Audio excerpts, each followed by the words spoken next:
Bueno, un saludo para todos. Me presento, mi nombre es Carolina Díaz, junto a mis compañeras Viviana Manrique y Natalia Aguirre. Escogimos el artículo titulado Comparación de la respuesta inhibitoria en niños y adolescentes diagnosticados con trastorno obsesivo compulsivo, TOC, y trastorno por déficit de atención e hiperactividad, TDAH.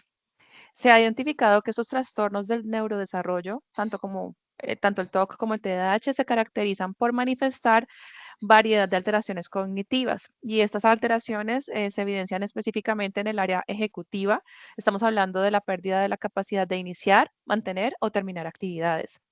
Un elemento en común que se encontró son los problemas en la inhibición de respuesta, es decir, dificultades para frenar o suprimir acciones que no son adecuadas para una situación determinada. En el TDAH, las personas tienen inatención para terminar y llevar a cabo tareas de manera organizada, completa, hiperactividad motora, impulsividad para actuar sin realizar mayor análisis de la acción. A ellos los controla más el entorno que de hecho la información, digamos, que estarían procesando de manera interna. En el TOC, las personas manifiestan obsesiones definidas como pensamientos intrusivos, o sea que sus conductas son más en función de la obsesión. Los pacientes diagnosticados con TOC tienen un porcentaje elevado, por ejemplo, de fracasos en la inhibición oculomotora, es decir, los movimientos que hacen con los ojos para orientarse dentro del espacio. Em, Algo interesante del artículo en ambos trastornos es que se identifica disfunción en la corteza frontal dorsal y aumento en la activación en el cíngulo, en el TOC, y en el TDAH disfunción en el área prefrontal derecha y los ganglios basales izquierdos.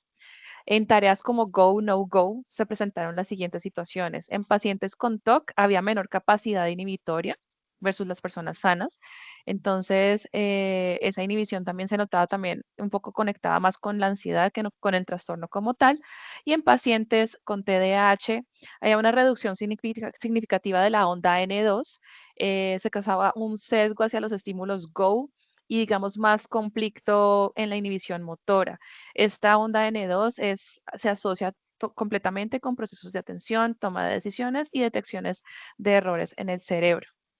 Eh, el artículo tenía meramente la propuesta de identificar si había diferencias en el rendimiento de niños y adolescentes colombianos con TOC y TDAH sin comorbilidad, es decir, con la presencia de dos o más enfermedades, y proponer una explicación de cómo estas posibles diferencias podían relacionarse con las manifestaciones clínicas de cada trastorno. Vivi, continúa, por favor.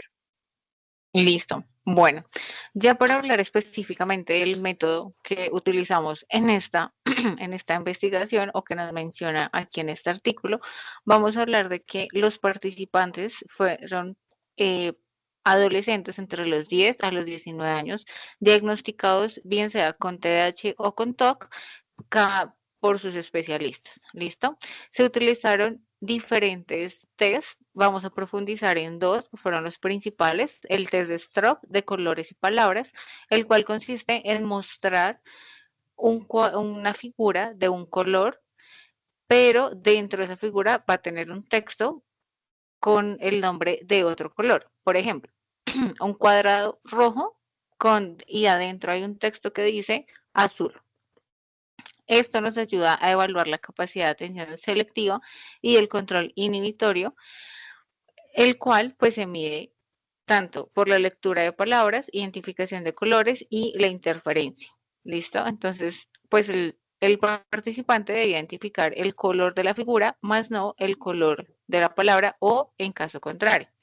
En cuanto a la prueba Kruskal-Wallis, es una prueba estadística no paramétrica que se utiliza para medir las medianas de tres o más grupos. En este caso, como estamos teniendo participantes de rangos de edades un poco amplios, entonces, y con dos trastornos diferentes, entonces el objetivo es utilizar esta prueba para agrupar las diferencias significativas de los grupos teniendo en cuenta tanto el trastorno como las edades.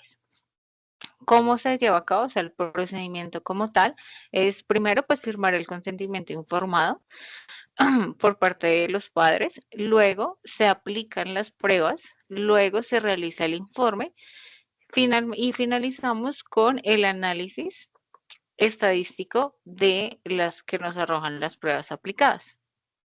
y Carolina nos va a hablar de la parte ética. A nivel ético, las condiciones éticas para la realización de este trabajo se contó con la aprobación del Comité de Ética de la Universidad Nacional de Colombia y se siguieron las normas científicas, técnicas y administrativas para investigaciones en salud. Mi compañera Natalia va a continuar con resultados y conclusiones. Bueno, pues como resultado podemos observar que los sujetos con TDAH en la prueba de Kruskal-Wallis tuvieron un mayor puntaje, lo que nos indica que tienen un mayor efecto de desinhibición, seguido por muy de cerca con los sujetos con TOC. También se pudo analizar que el sexo de los individuos no implica ninguna variable que afecte en su funcionamiento. Por otro lado, al analizar los resultados por grupos de edades, nos pudimos dar de cuenta que las edades con mayor predicción de inhibición de interferencia son las de los 13 y 14 años con TDAH. Para concluir, pudimos observar que los resultados en las pruebas STROB existen claras diferencias en los grupos estudiados. Con esto me refiero a que los grupos clínicos versus el grupo control, más no entre los grupos clínicos, ya que su dificultad en el proceso de control de inhibición es bastante notable. Si bien sus dificultades en la capacidad de frenar respuestas prepotentes se debe a una probable disfunción en circuitos frontoestriatales. A pesar de que los grupos clínicos se encuentren bajo puntaje de tareas de desinhibición, los niños con TDAH reciben mayor queja en desinhibición, lo que se relaciona con mayor impulsividad conductual. En el caso de los niños TOC, predominan las convulsiones, obsesiones.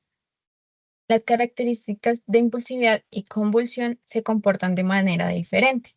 Los individuos de compulsiones evitan eh, riesgos innecesarios. Por otro lado, el comportamiento que consideramos impulsivo muestra acciones más riesgosas. Hollander en 2005 propone que el funcionamiento neurobiológico en la impulsividad está asociado a la baja activación de la corteza orbitofrontal.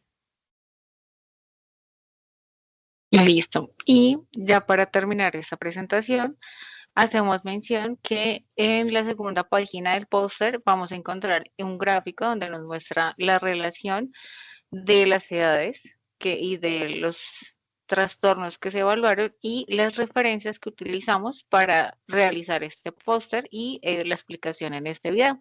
Muchas gracias por su atención. Nos veremos en una próxima ocasión.